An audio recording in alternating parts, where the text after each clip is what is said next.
When I look back at 2020 and what has been called the summer of racial reckoning, the protests ignited in the wake of the murders of George Floyd and Breonna Taylor, of Ahmaud Arbery and Rayshard Brooks, and even closer to home, Manny Ellis in Tacoma. I'll never forget the sound of 60,000 people marching in silence through South Seattle. The sounds of feet collectively meeting the pavement and listening. If we listen closely enough, we'll hear that many protests and forms of protest today reveal a concern for the treatment of our brothers and sisters of color, a sincere alarm towards institutions that are not functioning properly. They reveal a systemic failure to treat our brothers and sisters as equal. And it's important for us to listen, to hear. Last fall, we gathered together online for an important conversation in the life of our community. A conversation that recognized that, yes, raising our voice is important, and we have to continue to do so. But it's not enough. We have to do more. We have to be a part of the solution. I'll never forget Christy Lee's challenge to us to put our money where our mouth is, to use our money collectively as a church to create.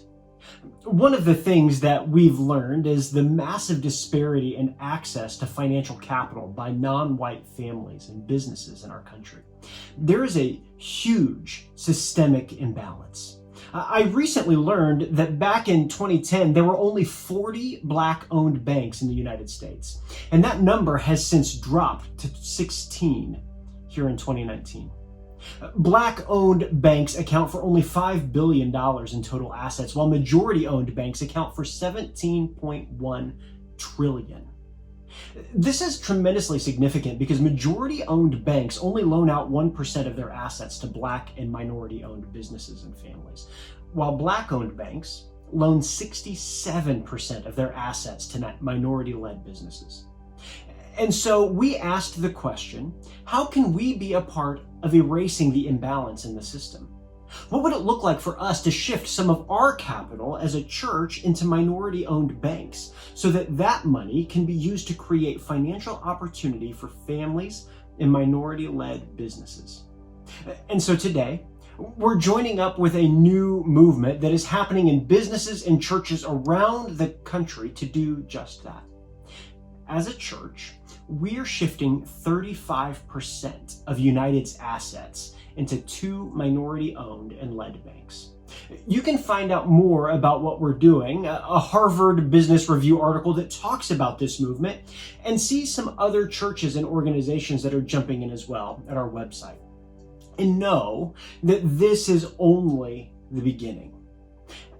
At the outset of United, we dreamt of being a church centered on Jesus, a church that puts his imperatives of activism and justice into practice. This is one of those steps that we're taking collectively to shift the structural imbalance in our society.